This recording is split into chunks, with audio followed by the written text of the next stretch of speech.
The Viridian Sphere Military Academy floated in the neutral zone between 6 major star systems, which was either a testament to interspecies cooperation or proof that nobody trusted anyone else enough to host the damn thing in their own territory. Probably both. The station itself was a marvel of engineering. If by marvel you meant a grotesque compromise between 17 different architectural philosophies that somehow resulted in corridors that were simultaneously too tall for Quelrians and too short for Hexthari. The temperature fluctuated between freezing and sweltering depending on which sector you wandered into. And the artificial gravity had so many adjustment zones that cadets routinely experienced mild nausea just walking to breakfast. But it was prestigious. Oh, incredibly prestigious. The kind of place where the children of planetary governors rubbed shoulders with the offspring of warlords, fleet admirals, and occasionally, if the rumors were true, actual deposed monarchs trying to rebuild their family's military reputation. Every species with a seat on the Galactic Coalition sent their finest warriors in training here, which meant the Academy was constantly filled with the galaxy's most aggressive, competitive, and frankly, insufferable young people, all trying to prove their species was the apex predator. The hierarchy was unofficial, but universally acknowledged. At the top sat the Thoraxians, because of course they did. 7 feet of scaled muscle, redundant organs, the ability to survive in vacuum for up to 3 minutes, and a cultural obsession with honor that made everyone else's warrior traditions look like casual hobbies. Right below them were the Krell Dominion Cadets, insectoid nightmares with 4 arms and reaction times that made them nearly unbeatable in close combat. Then came the Hexthari, the Voss, the Quelrians, and so on down the list in descending order of perceived lethality. Humans occupied a strange middle tier, which baffled absolutely everyone who'd actually bothered to read the reports from first contact. Earth was classified as a Class 9 death world, the kind of planet where evolution had apparently decided to run a sadistic experiment in survival of the fittest. Everything there was either poisonous, predatory, or prone to spontaneous natural disasters. The humans had clawed their way to the top of that nightmare through sheer persistence and an alarming capacity for creative violence. And yet, here at the Academy, they were treated as mid-range threats at best. Khyven Rolth suspected this was because humans looked absurdly fragile. No scales, no exoskeleton, no natural weapons to speak of. Just soft skin, blunt teeth, and those weird flexible joints that seemed like they'd dislocate if you looked at them wrong. He'd seen exactly 3 humans in his entire life, all of them on recruitment holovids, and none of them had impressed him. They were small. Average height for a human male was barely 6 feet, which meant Khyven could look down at them from his full 7'3" frame. Their military dress uniforms looked almost comical, trying so hard to appear intimidating with all those sharp angles and metals, but ultimately just wrapping soft flesh in fancy fabric. Khyven had been at the Academy for 8 months now and had yet to interact with a human cadet. They kept to themselves mostly, training in their own cohort, eating at their own tables. He'd heard rumors, naturally. Whispers in the combat halls about human endurance, about their ability to function on minimal sleep, about something called adrenaline that turned them into temporary berserkers. But rumors were just rumors, usually started by species trying to make their own warriors look better by association. It was the 14th rotation of the training cycle when everything changed. The day started normally enough, which should have been Khyven's first warning. The universe had a sense of humor darker than a Voss spawning pit, and it particularly enjoyed overturning expectations right when you got comfortable. Khyven had aced his tactical simulation that morning, putting him at the top of his cohort for the 3rd week running. His clutchmates back on Thoraxis would be proud. More importantly, the academy instructors were starting to notice him, which meant better placement opportunities after graduation. He was feeling good, confident, maybe a little cocky as he headed through the main corridor toward the physical conditioning center, his scales catching the artificial light in a way that he knew looked impressive. Other cadets moved out of his way, which was standard. Thoraxians didn't have to push through crowds. Crowds parted for Thoraxians.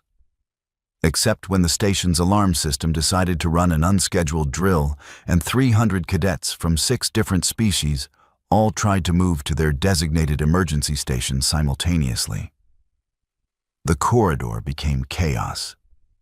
Quelrians skittered along the walls, using their adhesive pads to bypass the ground traffic entirely. Hextharis simply lowered their heads and charged through like living battering rams. A group of Voss cadets formed a coordinated movement pattern that was admittedly impressive, but completely ignored everyone else's attempts to navigate. And somewhere in the middle of all this, moving against the main flow of traffic because of course he was, came the human. Kevin didn't even see him at first. He was too focused on maintaining his own trajectory, using his size to carve a path through the smaller species. The collision was inevitable in hindsight. 2 bodies moving perpendicular to each other through a space that was rapidly running out of room. They hit shoulder to shoulder, or rather, Kaivin's shoulder to the human's upper chest, because height differences. The human stumbled. Pure instinct made Kaivin reach out to steady him, a gesture of honor among Thoraxians, helping those you'd accidentally wronged. His hand closed around the human's forearm, fingers wrapping around warm skin, and the world stuttered. That was the only way Kaivin could describe it later. Reality hiccuped, like a hollow vid skipping frames. Temperature dropped 10 degrees in the space of a heartbeat. His scales, normally excellent conductors of ambient heat, suddenly felt like they were conducting ice water. The human's arm under his grip went rigid, muscles locking in a way that seemed anatomically improbable. And there, under Kevin's palm, something that wasn't quite a tattoo and wasn't quite a scar, pulsed with a light that definitely wasn't natural. The combat mark. Kevin had never seen one up close. He'd heard they existed. Every species in the academy had been given the basic briefing on human cultural practices during orientation. But the briefing had been clinical, detached, the kind of lecture designed to check a box rather than actually inform. Something about humans marking themselves after significant battles. Traditional warrior culture, very quaint. Please respect their customs, moving on to more important topics. The mark itself was beautiful in a deeply unsettling way. It wrapped around the human's forearm in patterns that seemed to shift when you weren't looking directly at them. Geometric shapes that implied mathematical relationships Kevin didn't have the education to understand. Colors flickered through it. Deep blue, silver, something that might have been red or might have been gold depending on the angle. And it was warm. Despite the sudden drop in ambient temperature, the mark itself radiated heat like a small sun embedded under the skin. The human's face had gone from surprise to pale to something approaching resignation in the span of 3 seconds. His eyes, brown, which Kevin's brain helpfully noted was a common human coloration, locked onto where Kevin's hand still gripped his arm. When he spoke, his voice was quiet, almost defeated. "You should probably let go now." Kevin let go. Obviously, he wasn't trying to make whatever this was worse. Except apparently, it was already as worse as it could get. Because the moment his hand lifted, the corridor went silent. Not quiet. Silent. 300 cadets from a dozen different species all stopped moving, stopped talking, stopped making any sound whatsoever, in the space of a single breath. The alarm drill continued its automated sequence somewhere in the background, lights flashing their warning patterns. But nobody paid attention. Every eye in the corridor was fixed on Kivin and the human. Then the whispers started. Quelrians chittered to each other in their clicking language, mandibles working frantically. A pair of Voss cadets backed away slowly, their usually aggressive posture replaced with something that looked uncomfortably like fear. The Hexthari were murmuring in their low-frequency bass tones, sounds that Kivin could feel vibrating through his chest plates, more than he could hear them. Even other Thoraxians were staring, which was perhaps the most alarming part. Thoraxians didn't stare. They assessed, they observed, they studied. They didn't stand around with their mouths slightly open like they were witnessing something forbidden. "What?"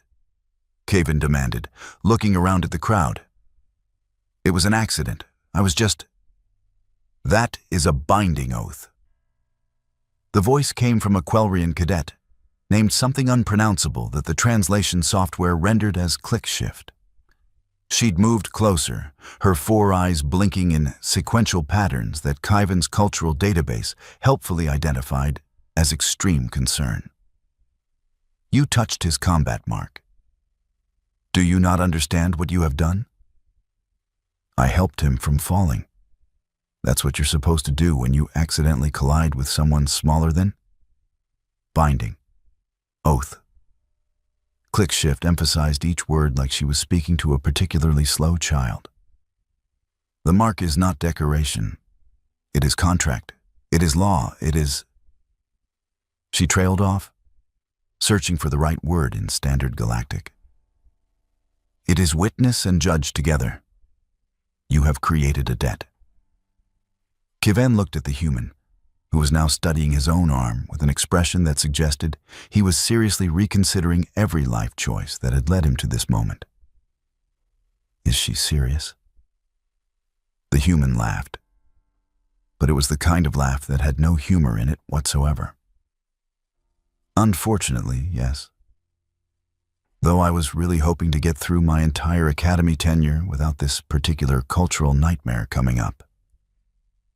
He looked up at Kivin, and there was something in his eyes that might have been sympathy. "You're Thoraxian, right? Strong honor culture, valued social bonds, whole thing about maintaining face in front of your clutchmates?"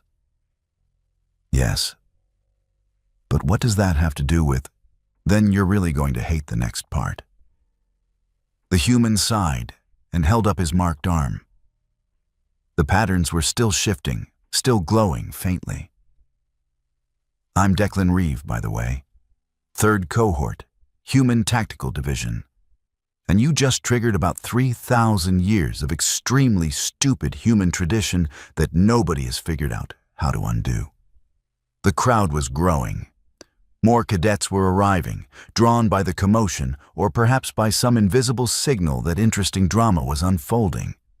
Kivin spotted at least 2 cadets with recording devices active, which meant this was going to be all over the Academy's social networks within the hour. His clutchmates back home would see this. His family would see this. The instructors were probably already getting notifications. "I need an adult," Kivin muttered. "You are an adult," ClickShift pointed out helpfully. "We are all adults. That is why we are at Military Academy." "I need an older adult. A more experienced adult. Someone who knows how to fix this." "Nobody can fix this," a Voss cadet called out from the crowd. "Once the mark is touched in aid, the bond forms.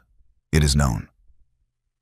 "It is known," several other voices echoed, which was deeply unhelpful. Declan was still looking at his arm with that resigned expression. "Look, let's not do this in the middle of the corridor. The drill is going to end in about 2 minutes, and then instructors are going to show up wondering why half the station's cadets are clustered in one spot. Can we take this somewhere more private?" Kivin wanted to argue, wanted to demand answers immediately, but the human had a point. He nodded stiffly, trying to maintain some dignity despite the situation. My cohort's common room should be empty right now. Lead the way. The crowd parted for them as they walked, which would have been gratifying under any other circumstance. Instead, it just felt ominous. Cadets whispered as they passed, making gestures that ranged from respectful to outright protective. A Hexthari cadet actually bowed slightly as Declan walked by, which made no sense whatsoever. Humans were mid-tier at best. Why would a top-tier predator species show respect? Unless Kevin had fundamentally misunderstood something very important about humans. The Thoraxian common room was indeed empty, probably because all his clutchmates were still wherever they'd ended up during the drill. Kevin sealed the door behind them and turned to face Declan, who had settled himself on one of the reinforced benches with the ease of someone who'd completely accepted his fate. "Explain," Kevin demanded. "All of it. What is a binding oath? Why does everyone seem terrified of it, and how do we undo it?" Declan leaned back against the wall, his marked arm resting on his knee where the patterns continued their subtle movement. Okay, brief history lesson. Humans have been marking themselves after significant events for about as long as we've had skin and artistic expression. Different cultures, different reasons, different methods. Tattoos, scarification, branding, the whole range. Mostly it was decorative or commemorative. Mostly? Mostly. Declan's expression darkened slightly. Then came the Cascade Wars. You probably haven't heard of them. They were an Earthside conflict, ended about 15 years before first contact. Started as a regional dispute, escalated into a global near-extinction event. Biological weapons, nuclear exchanges, entire cities glassed. Really brought out the worst in us as a species. Kevin sat down across from him, his earlier anger fading into something more like morbid curiosity. And this mark. During the wars, a group of human soldiers started marking themselves in a specific way after surviving impossible odds. Not just as commemoration, as a kind of pact. A recognition that they'd looked death in the face and death had blinked first. The marks were done using a specific technique, specific materials, and most importantly, specific neurological targeting. Neurological targeting? Declan nodded. Humans have a lot of weird neural pathways left over from our evolutionary history. Fight or flight responses, adrenaline dumps, stress-triggered time dilation, that sort of thing. Whoever developed the combat mark technique figured out how to tie the marking process directly into those pathways. The mark becomes psychically active. Not in the way you're thinking. We're not telepaths. But the mark creates a kind of permanent awareness, a connection to that moment of survival. That sounds horrifying. It really is. Declan agreed cheerfully. But it worked. Soldiers with combat marks had better battlefield awareness, faster reaction times, stronger resilience to psychological trauma. The marks spread through the military faster than command could track. By the end of the wars, maybe 20,000 people had them. Most of those people died in the final exchanges. The ones who survived carried the marks, and the traditions that came with them, into the post-war reconstruction. Kevin was starting to see where this was going, and didn't like it one bit. And one of those traditions involved people touching the marks. Bingo. Declan flexed his marked arm, making the patterns shift more obviously. In the original tradition, touching someone's combat mark was a challenge, a way of saying, I acknowledge what you survived, and I believe I could survive it too. It was a formal dueling declaration, very dramatic, very stupid, led to a lot of unnecessary deaths until the practice mostly died out. Mostly. Mostly, but there was an exception. If you touched the mark by accident, particularly while offering aid, it created a different kind of bond. A debt bond. The logic being that if you were willing to help someone without knowing who they were or what they'd survived, you had proven yourself honorable, and the marked person owed you a life debt in return. Kevin felt his scales ripple in agitation, a thoraxian stress response. That seems unnecessarily complicated. Welcome to human tradition. We're not known for keeping things simple. Declan's expression softened slightly. Look, I know this is a lot. I didn't ask for this either. I got this mark during the final year of the wars. I was 17, part of a civilian defense unit in what used to be called New Melbourne. Our sector was hit by a biological weapon. I survived. 3,000 other people didn't. The mark was done by a retired soldier who'd made it through even worse, and he didn't exactly ask for permission first. Said it would help me survive whatever came next. Did it? Honestly, I have no idea. I'm still alive, which is something. But the mark is permanent. Can't be removed without killing the person wearing it. It's too tied into our neural structure. And apparently, despite my very best efforts to ignore it, it's still psychically active enough to trigger all the old traditions. Kevin stood and began pacing, which was easier than sitting still with this much anxiety coursing through his system. So, what does this debt bond actually mean? What am I obligated to do? In traditional terms, you've claimed a life debt, which means I owe you my life. The bond can only be resolved in one of three ways. First, I can release you from the debt voluntarily, which acknowledges that the aid you gave was freely offered and requires no recompense. Second, we can engage in mutual combat where I prove I don't actually need anyone's help and can survive on my own merits. Third, and least commonly, we can complete a shared trial that demonstrates we're equals despite the circumstances of the bond's creation. And if we do nothing? Declan winced. The bond strengthens over time. It starts as a minor psychic connection. I can vaguely sense where you are on the station. You probably feel a subtle pull toward where I am. If left unresolved, it intensifies. Eventually, we'd be aware of each other's emotional states, physical condition, immediate danger. It's not telepathy, but it's close enough to be deeply uncomfortable for both parties. That is unacceptable. Agreed. Which is why we need to resolve it sooner rather than later.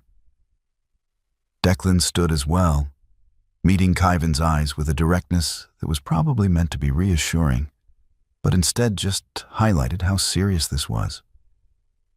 The easiest solution is the first one. I release you from the debt. Tradition satisfied, bond dissolved. Everyone moves on with their lives. Kyvan stopped pacing. That sounds ideal. Let's do that. There's a catch. Of course there is. The release has to be done in front of witnesses, specifically witnesses from both our cultures who can verify that the release is genuine and freely given. It's a formal ceremony, takes about an hour, requires specific ritual elements. And it has to be done within a lunar cycle of the bond's creation, or the window closes and we're stuck with options 2 or 3. A lunar cycle, 28 standard days. Kyvan could work with that. Fine. We'll arrange the ceremony, gather the witnesses, get this resolved. Problem solved. Declan's expression suggested it was not, in fact, going to be that simple. There's another catch. The release ceremony requires me to publicly acknowledge that I needed your help, that I was vulnerable, and that you acted with honor when you could have exploited that vulnerability. For most humans, that's no problem. But my specific mark, He paused, choosing his words carefully. The circumstances under which I received it make the release ceremony extremely difficult psychologically. The mark is tied to survivor's guilt, to the memory of failing to save others. Acknowledging vulnerability in a public setting triggers all of that trauma. I've seen people with combat marks have complete psychological breakdowns during release ceremonies. But you'll do it anyway. It wasn't a question. Khyven could see the determination in the human's posture, the set of his jaw. I'll try. But I can't guarantee I won't have a panic attack halfway through, which would invalidate the ceremony, and we'd have to start over. And if I have too many failures, the window closes anyway. Declan ran his free hand through his hair, a very human gesture of frustration. Look, I'm going to be honest with you. The success rate for combat mark release ceremonies is about 60%. 40% of the time, we end up at option 2 or 3. Mutual combat or shared trial. Right. And before you suggest it, mutual combat isn't great for either of us. If I win, you're honor-bound to acknowledge that I bested you, which will hurt your reputation in Thoraxian circles. If you win, I'm honor-bound to acknowledge that I'm not worthy of carrying the mark, which triggers its own set of psychological consequences. Plus, there's the whole issue of me maybe dying in the attempt, which would be unfortunate. Khyven found himself almost smiling despite the situation. Your gift for understatement is noted. It's a coping mechanism, works better than screaming. Declan settled back onto the bench. The shared trial option is actually not terrible, all things considered. The Academy has a specific protocol for it, since this isn't the first time a debt bond has been formed on station. We'd enter the resolution circle, face a synchronized combat trial against Academy drones, and demonstrate that we can function as equals in high-stress conditions. Success means the bond is satisfied and dissolves naturally. Failure means we try again until we succeed, or the window closes. And if the window closes with the bond unresolved? Then we're stuck with it permanently, which means you'd spend the rest of your life with a low-level psychic connection to a human you barely know, and I'd spend mine knowing I'm responsible for binding someone against their will to an obligation they didn't ask for. Declan met his eyes again. I've had this mark for 8 years. I've never formed a debt bond before. I've been extremely careful to avoid situations where someone might accidentally trigger it. The fact that it happened anyway is just the universe's way of reminding me that I don't get to control everything. There was a weight to those words that spoke of harder experiences than Khyven had initially assumed. He reassessed his first impression of the human, small, fragile, unimpressive, and tried to overlay it with this new information. Survivor of a near-extinction event, carrier of a psychically active combat mark, someone who'd spent 8 years carefully managing a condition that could fundamentally alter someone else's life with a single accidental touch. You must hate this, Khyven said quietly. I hate that you got dragged into it. I hate that I couldn't prevent it. But I don't hate you, if that's what you're asking. Declan shrugged. You did exactly what a decent person would do in that situation. Helped someone from falling. That's admirable, not contemptible. The fact that our respective biologies and cultural traditions turned it into a binding magical contract is not your fault. Magical contract. That was one way to describe it. Khyven felt his earlier anger fading into something more complicated. This wasn't the human's fault either, not really. Just two people caught in circumstances neither of them had chosen, trying to figure out the least damaging way forward. So, what do? Khyven asked. First, we try the release ceremony. I'll contact the human cultural liaison and get the ritual elements arranged. You'll need to find Thoraxian witnesses who can verify your honor, which shouldn't be hard given your academy standing. We'll set it up for as soon as possible, give me time to mentally prepare, and hope I can make it through without breaking down. And if you can't, then we move to option 3, the shared trial, which means we need to start training together immediately, because the resolution circle doesn't care about our feelings and will cheerfully kill us both if we don't have perfect synchronization. Declan stood again, rolling his shoulders like he was preparing for physical exercise. Either way, you and I are going to be spending a lot of time together over the next 28 days. Might as well get used to each other. Kevin found himself nodding despite the absurdity of the situation. My clutch mates are going to have questions. Everyone is going to have questions. The Academy rumor network has probably already produced 17 different versions of what happened, each more dramatic than the last. We should probably get ahead of that before someone decides I've declared a blood feud against all Thoraxians or something equally stupid. Do humans actually do blood feuds? Not officially, but give us enough time and poor communication and we'll invent them on the spot. We're creative like that. Despite everything, Kevin laughed. It was a short, sharp sound, more surprise than genuine amusement. But it felt good. Better than the anxiety that had been building since the moment his hand touched that mark. You're strange, human. Declan, if we're potentially going to be psychically bonded for life, you should probably use my name. Declan, then. I'm Kevin Rolth, and this is the strangest first meeting I've ever experienced. Same. Though I have to admit, your honor-bound helping instinct is kind of refreshing. Most species would have let me fall and then complained that I was in the way. That would have been dishonorable. And now you're stuck in a debt bond because you chose honor over convenience. The universe really does have a sick sense of humor. They stood there for a moment, human and Thoraxian, bound together by accident and ancient tradition in equal measure. Kevin found himself studying Declan more carefully now, looking past the initial impression of fragility.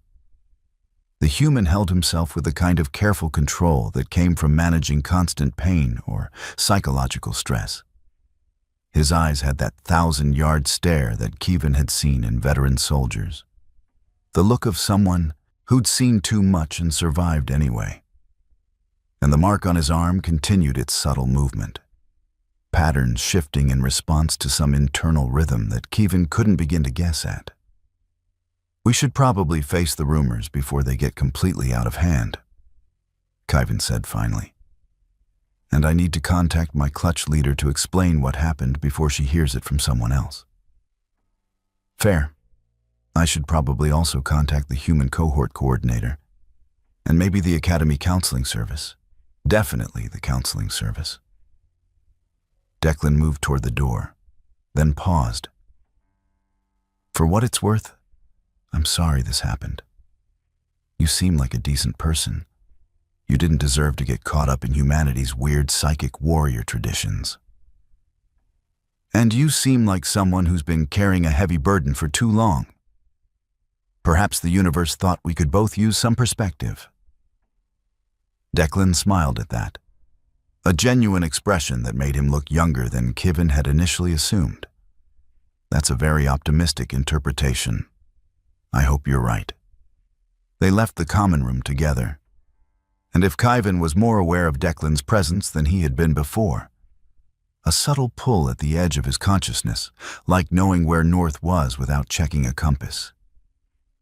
He chose not to mention it. The bond was already forming. They had 28 days to resolve it. 28 days to either break a connection neither of them wanted or prove they were equals despite every biological and cultural difference between them. Kevin had faced combat simulations, political negotiations, and enough academic pressure to crack most species. Somehow, he suspected the next 4 weeks were going to be more challenging than all of that combined. And somewhere in the back of his mind, in a place he wasn't quite ready to examine too closely, he wondered if maybe, just maybe, this wasn't entirely a disaster.